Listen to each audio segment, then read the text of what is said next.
ছোট মানুষ হলেও আমার কাছে এই মুহূর্তে অনেক বড় বড় অফার এসেছে। যদি আপাতত দৃষ্টিতে দেখতে চাই, এই মুহূর্তে পশ্চিমবাংলার সব থেকে বোকা মানুষটির নাম নওশাদ সিদ্দিকী, কিন্তু আমি মানুষের জন্য 100 বার বোকা হতেও প্রস্তুত আছি। আমাকে অফার দেওয়া হয়েছিল বিভিন্নভাবে টাকা পয়সা, মন্ত্রিত্ব। আমি বলেছিলাম 4টে ডিমান্ড আমি রেখে করব। 2টো ডিমান্ড আগে বলছি, এই 2টো ডিমান্ড পূরণ হলে আরো 2টো ডিমান্ড রাখবো। আর এই 4টে ডিমান্ড পূরণ হলে আমাকে কোনো দলে লাগবে না, আমি রাজনীতি থেকে অবসর নিয়ে নেবো, আমি রাজনীতি করব না। তার মধ্যে 2টো ডিমান্ড আমার ছিল যে 8টা ডিস্ট্রিক্ট আমি বলবো, 8টা ডিস্ট্রিক্টে 8টা পিজি হসপিটালের মতো, কলকাতা চিত্তরঞ্জন ন্যাশনাল মেডিকেল কলেজের মতো, আরজিকর হসপিটালের মতো এই ধরনের উন্নত মানের স্টার হসপিটাল 8টা ডিস্ট্রিক্টে বানিয়ে দিতে হবে। এই ডিমান্ড আমি রেখেছিলাম, স্বাস্থ্য বিপ্লব ঘটাতে হবে পশ্চিমবাংলাতে। কিন্তু দুর্ভাগ্য আমাদের, ওটা তো দূরের কথা। তারপরে আমার কাছে আর খবর আসেনি। ও জানে, ও ভেবেছিল হয়তো আমি কিছু টাকা পয়সা নেবো, কিছু পদ নিয়ে নেবো, আমি তৃণমূলে জয়েন করবো। অত সহজ। জেলে বসে ভাই, জেলে বসে শহীদ গোপীনাথ সাহার ইতিহাস পড়েছি। আমার বয়স তখন 30 পার হয়ে গেছে, আমাদের 30 পার হয়েছে, কিন্তু জেলে বসে গোপীনাথ সাহার জীবনী পড়েছি। 19 বছর বয়স তার, মানে আমার থেকে 11 বছরের ছোট। শুনে যান আপনারা। শহীদ গোপীনাথ সাহা শ্রীরামপুরে, আমাদের শ্রীরামপুর ক্ষেত্রমোহন স্ট্রিটে ওনার বাড়ি ছিল। ওনাকে ফাঁসির অর্ডার দিয়েছিল ব্রিটিশরা, ব্রিটিশদের বিরুদ্ধে লড়াই করতে গেছিল, অনেক ইতিহাস। তো ওনার যেদিন ফাঁসির অর্ডার মানে হয়, তার থেকে ফাঁসির হওয়ার দিন 11-12 দিন মতো ছিল। উনি ভয় পেয়ে যাননি। উনি ভয় পেয়ে ব্রিটিশদেরকে আছে মুছে লেখা দেয়নি যে আমাকে ক্ষমা করে দাও, আমি তোমার হয়ে দালালি করব, করেননি। তার পরিবর্তে উনি ওনার শরীরের কসরত করিয়ে 5 পাউন্ড বাড়িয়ে দেখিয়ে দিয়েছিল ব্রিটিশ বর্বরদেরকে যে ভারতীয়রা তোমাদের জন্য যথেষ্ট, তোমাদেরকে এখান থেকে বিতাড়িত করবে। তার জীবনী আমি কিন্তু জেলে বসে পড়েছি। সুতরাং আমাকে তৃণমূলের মতো কেনার মতো জায়গায় ওরা পৌঁছায়নি। তো বলার বক্তব্য এটা যে আমাদের বীর পুরুষেরা, আমাদের পূর্বপুরুষেরা বিনয় বাদল দীনেশ থেকে, মাতঙ্গিনী আজরা থেকে, প্রীতিলতা ওয়াদ্দেদার থেকে শুরু করে, আশফাকুল্লাহ থেকে শুরু করে, ক্ষুদিরাম থেকে শুরু করে আপনার বিরসা মুন্ডা, যত হাজার হাজার বীর পুরুষেরা সংগ্রাম লড়াই করে আমাদেরকে সংবিধান দিয়ে গেল। সেই সংবিধানে স্বাস্থ্যের অধিকার মৌলিক অধিকারের কথা বলা আছে। আপনি রাষ্ট্রের, রাজ্যের দায়িত্ব নিচ্ছেন, মানে রাজ্যের বা রাষ্ট্রের কোনো নাগরিক যদি অসুস্থ হয়, তাকে বিনামূল্যে আপনাকে স্বাস্থ্য পরিষেবা দিতে হবে, তাকে সুস্থ করে তুলতে হবে। এটা হচ্ছে একটা রাজ্যের দায়িত্ব। আর অপদার্থ রাজ্য সরকার আপনার হাতে একটা স্বাস্থ্য সাথী কার্ড তুলে দিয়ে বলছে আমি দায়িত্ব থেকে খালাস হয়ে গেলাম। এটা তো নয়, এটা উল্টে বেসরকারীকরণের দিকে ঠেলে দেওয়া হচ্ছে, আর সরকারি স্বাস্থ্য প্রতিষ্ঠানগুলোকে ধ্বংস করার অপচেষ্টা চালাচ্ছে। আমাদের আওয়াজ তুলতে হবে। স্বাস্থ্য সাথী কার্ড আপনার দিচ্ছে 5 লক্ষ টাকা বলছে। আপনারা বলুন, এখানে যারা আছেন, আমার তো অনেক সমস্যার সম্মুখীন হয়। একসাথে যদি 3টে অপারেশন কারো প্রয়োজন হয়, বলেন যারা স্বাস্থ্য সাথী কার্ডে ফ্যাসিলিটিস নিয়েছেন, আমি অনেকজনকে বলেছি নিতে, কি করব, অপশন নাই। তো বলুন তাহলে হবে 8টা অপারেশন করতে হবে, 1 মাস অপেক্ষা করতে হবে, আবার একটা অপারেশন, আবার 1 মাস অপেক্ষা, তারপরে আবার একটা অপারেশন, মানে 3 মাস লাগবে। 3 মাস আপনি বেড রেস্টে থাকলেন, 3 মাসে আপনার সংসার ধ্বংস হয়ে গেল। কেন আমি স্বাস্থ্য সাথী কার্ড নেব? এই পর্যন্ত প্রায় বিধানসভায় ডেটা অনুযায়ী 10,000 কোটি টাকা স্বাস্থ্য সাথী কার্ডের মাধ্যমে পশ্চিমবাংলার মানুষরা স্বাস্থ্য পরিষেবা পেয়েছে বলে চিৎকার করে শোনাচ্ছে। তো আপনাদের বলি, যদি ওই 10,000 কোটি টাকাটাকে সঠিকভাবে কাজে লাগানো যেত, কল্যাণী এইমস এর মতো 10টা এইমস, 10টা ওই ধরনের স্টার হসপিটাল রাজ্যের 10টা জেলাতে হয়ে যেত, তাহলে আর কলকাতায় শিলিগুড়ির মানুষকে ছুটে আসতে হতো না, ঝাড়গ্রামের মানুষকে ছুটে যেতে হতো না, পুরুলিয়ার মানুষকে ছুটে যেতে হতো। কিন্তু করছে না কেন? কারণটা কি? সব করছে, বলছে রাস্তা করে দেবো, হ্যান করে দেবো, লাইট দিয়ে দেবো, সব করে দেবো। আরে ব্লকের স্বাস্থ্য কেন্দ্রটাকে সুপার স্পেশালিটিতে উন্নতিকরণ করে দিলেই এই ব্লকের যত মানুষ আছে ট্রিটমেন্ট ব্লক থেকে নেবে। সেখান থেকে যদি কোনো অসুবিধা হয় জেলায় যাবে, কলকাতায় যাওয়ার প্রয়োজনই পড়বে না। কিন্তু তা না করে কি করছে, ব্লকের হসপিটালটাকে অকেজো করে রেখে দিচ্ছে। নিয়মিত ডক্টর নাই, ডক্টর থাকলে ঔষধ নাই, নার্স ঠিকঠাক নাই, ইকুইপমেন্ট ঠিকঠাক নাই, আর যখন প্রশ্ন এই বিধানসভার মধ্যে তুলি তখন বলে একটা সম্পূর্ণরূপে ডাক্তার হতে গেলে 12 থেকে 15 বছর টাইম লাগে, ওই জন্য ডাক্তার খুঁজে পাচ্ছি না। এটা বিশ্বাস করা যায়? কিন্তু আমরা প্রশ্ন করার পরে দ্বিতীয় প্রশ্নটার সুযোগ পাই না। তৃতীয় যদি সুযোগ থাকতো করতাম ভিতরে। তো মৌলিক অধিকারের মধ্যে আমার স্বাস্থ্যের অধিকার পড়ছে, কিন্তু দুর্ভাগ্য আমাদের স্বাস্থ্য পরিষেবা এখন বেসরকারীকরণের দিকে নিয়ে যাওয়ার চেষ্টা করছে। টাকা দাও, স্বাস্থ্য পরিষেবা নাও, এই জায়গায় দাঁড় করাচ্ছে। এতে ক্ষতি শ্রমজীবী মানুষের হবে, নিম্ন মধ্যবিত্ত পরিবারের মানুষের হবে। এই জন্য আমাদেরকে ঐক্যবদ্ধ হতে হবে, আওয়াজ তুলতে হবে যে দত্তপুকুরের মতো এই জনবহুল এলাকাতে আমরা সরকারি স্বাস্থ্য কেন্দ্রের উন্নত মানের করতে হবে। এখন লেটেস্ট ব্লক লেভেলে যেগুলোর জন্য আমরা বারবার দাবি করছি, সেটা সুপার স্পেশালিটি হসপিটাল দত্তপুকুরে তুলতে হবে।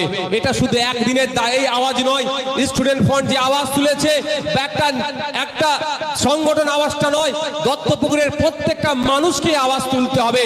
যার যে রাজনৈতিক দল ভালো লাগে সে করবেন, এটা আমার ইন্ডিয়ার দেশের বিউটি যে আমি আমার স্বাধীন মত প্রকাশ করতে পারবো। এটা আমার দেশের বিউটি, এটাকে কোনোভাবেই ধ্বংস করতে দেওয়া যাবে না। যে আপনার বিজেপি ভালো লাগে আমি আইএসএফ করি বলে আপনাকে কথা বলতে দেব না, এটা সংবিধান চরম বিরোধী হবে। আপনি তৃণমূল ভালো লাগে আমি আইএসএফ করি, আপনার কথাকে আটকে দেব, এটা সংবিধান বিরোধী হবে। সুতরাং রাজনৈতিক পরিচয় যে যার থাকবে। আর এটা আমি গর্ব করে বলি যে ভারতবর্ষের মতো দেশে সর্ববৃহৎ লিখিত সংবিধান আমরা পেয়েছি। আমাদের দেশে যত রাজনৈতিক দল আছে সারা পৃথিবীতে যদি মিলানো যায়, আমাদের দেশে যা আছে সারা পৃথিবী জড়ো করলে তাও হবে না, এত রাজনৈতিক দল আছে। এটা আমাদের দেশের জন্য গর্ব। তো আমরা, এটা আমাদের ডেমোক্রেসি। আমরা অনেকে অনেক কথা বলি, কিন্তু অভ্যন্তরীণ কথা আমরা বলবো অবশ্যই। কিন্তু বহির্বিশ্ব যে মাদার অফ ডেমোক্রেসি যারা গল্প শোনায়, তাদেরকে আমরা গল্প শোনাতে পারি যে আমরা সেই দেশেই বসবাস করি। এখানে মানুষ প্রায় 2200 থেকে 2300 পলিটিক্যাল পার্টি আমাদের রেজিস্ট্রেশন করার সেই সুযোগ আমরা ভারতবর্ষের মানুষ আমরা আমাদের পেয়েছি। এটা আমাদের ডেমোক্রেসি। সুতরাং যার যে দল ভালো লাগবে করবেন, যাকে যার বৃষ্টি হচ্ছে শরীর খারাপ করবে ওই শেডের তলায় গিয়ে দাঁড়ান। কিন্তু আপনার এলাকার উন্নয়নের জন্য আপনার ছেলেমেয়েরা প্র্যাকটিস করবে, একটা সে খেলার জায়গা নাই। কেন আমরা স্টেডিয়ামটা চাইছি? স্টেডিয়াম হলে ওখানে উন্নত মানের প্র্যাকটিসের জায়গা পাবো। এই বিষয়ে আমি বিধানসভায় বলেছি। আপনারা জানেন মানু ভাকের লাস্ট এতে গিয়ে অলিম্পিকে কোথাও হলো, অলিম্পিকটা কোথাও হলো লাস্ট, ভুলে গেছি জায়গাটার নাম। লাস্ট অলিম্পিকে গিয়ে প্রথম যে মেডেলটা পাই পাঞ্জাব নালে হরিয়ানার মানু ভাকের নাম ওনার, একজন মহিলা। তারপরের দিনে বিধানসভায় নয়, মন্ত্রীরা যেন মন্ত্রী গিয়ে মেডেলটা নিয়ে এসেছে, এমন হাত পাপ করছিল। আমার দেখে খুব একটা সহ্য হলো না। তারপরের দিনে ওটা মেনশন করেছি যে 127 জন মতো অলিম্পিকে গিয়েছে দেশের হয়ে পার্টিসিপেট করতে। পশ্চিমবাংলার কজন আছে সেটা একটু বলুন তো। কেন পশ্চিমবাংলা থেকে অলিম্পিকে ভারতের হয়ে প্রতিনিধিত্ব করার সংখ্যা দিনের পর দিন কমে যাচ্ছে? একটা সময় ছিল পশ্চিমবাংলাকে ফুটবলের মক্কা বলা হতো। যেই পশ্চিমবাংলা আফটার ব্রাজিল প্রতিটা বাড়িতে বাড়িতে ফুটবলার পাওয়া যেত। পশ্চিমবাংলার প্রতিনিধি ইন্ডিয়ান টিম ফুটবল টিমে 10-12 জন পর্যন্ত একটা সময় ছিল খেলতো। আর এখন মাত্র একজন পশ্চিমবাংলার প্লেয়ার ইন্ডিয়ান ফুটবল টিমে আছে। তাহলে আমাদের এটা ধ্বংস করছে কে? সরকার। খেলার মাঠগুলোকে প্রমোটিং করে দিচ্ছে। এই বারাসাতের কথা বলছি, ভলিবল একাডেমি ছিল, এখন জানি না কি অবস্থায় আছে। আপনাদের বারাসাত কাছেই তো, ওখান থেকে ন্যাশনাল ইন্ডিয়ার হয়ে খেলেছে, সেই সব প্লেয়ার বেরিয়েছে। এখন ওই মাঠটি নাকি প্রমোটিং করার জন্য ঘিরে নিচ্ছে। তাহলে বলুন সেটা খুলবে কোথায়? এই যে ফুটবল মাঠের কথা বারবার বলছি আমরা, ক্রিকেট মাঠের কথা, স্টেডিয়ামের কথা কেন বলছি? এখন যুগের সাথে তাল মিলিয়ে প্র্যাকটিস করতে হবে।